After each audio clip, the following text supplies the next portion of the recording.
I'm gonna start making speed reviews, spoiler free, because I think if you guys watch these, you want to go see the movie. But Thor: Love and Thunder is something else, in my opinion. This movie, I went into this movie thinking that it wouldn't be as good as Ragnarok, because Ragnarok is one of my favorite movies. This movie made me realize how not good Ragnarok is. Like, I like Ragnarok, right?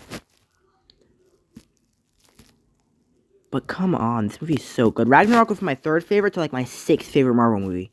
Just because this movie came out and I realized Ragnarok had some problems. Um, I will never trust a reviewer again because people said this movie couldn't hold emotional value.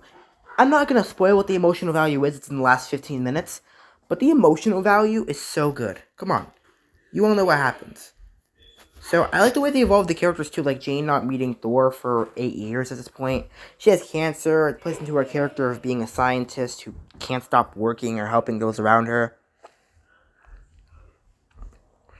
Slight spoilers, but Gore comes to Asgard is in the trailer and then does something that forces them to have to go do some stuff to stop Gore.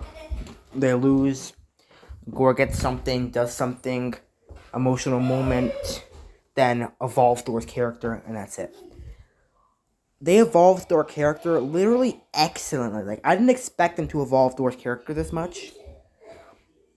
Yeah, this review will probably be really short too because there's not much I can say without spoiling. So I expect this review to be like 4 minutes at the absolute max, but positive? No, we'll go negatives because there are barely any negatives. Before I do that though, Marvel really has been on a roll recently, haven't they? They got Spider-Man No Way Home, Doctor Strange in this movie. Although I feel like Doctor Strange is not my top 5, it's definitely almost there. I gotta make a definitive list of my Marvel movies actually. If you guys would like that video, please like the video. I would actually really like to do a definitive list, maybe of all 30 something Marvel projects, including Andrew Garfield, Tobey Maguire, maybe even including the Fox X-Men movies, although I probably have to rewatch those. Negatives. Gore doesn't get enough time on screen. He does take a back. He is the main focus, although he takes a back seat when they leave Asgard. Not gonna say what happens, but it loses focus. -2.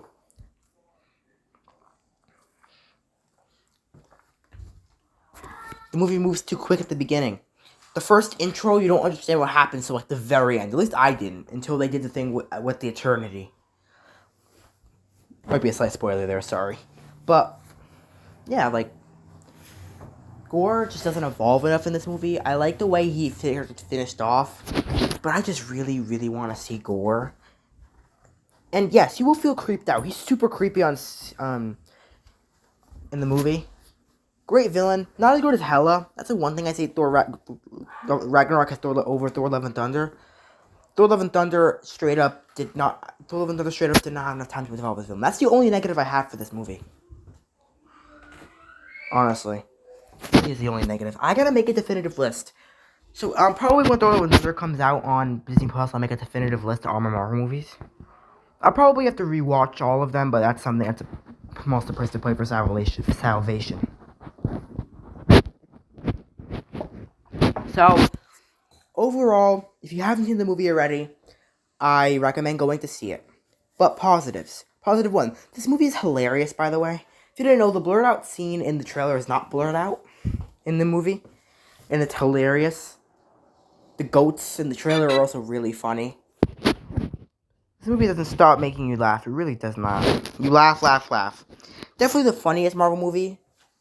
Positive 2, the action scenes are absolutely amazing in this movie. Like, not gonna say the first action scene is okay. The second and third are amazing. The fourth is good, but mainly for its emotional value.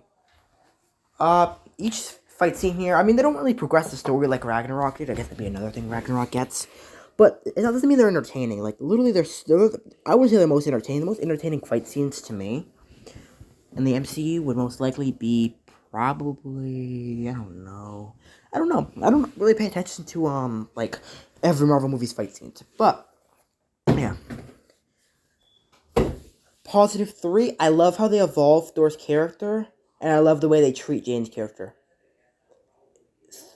Thor's character evolves at the end of this movie, and you need to just for that last 15 minutes, I recommend going to see it. If you don't like this movie, you will like the last 5 minutes. It's akin to something like WandaVision's ending. It's great. It's amazing. They also kind of, I like how they brought a character back. There's a character they brought back, not prominent, they're just at the end.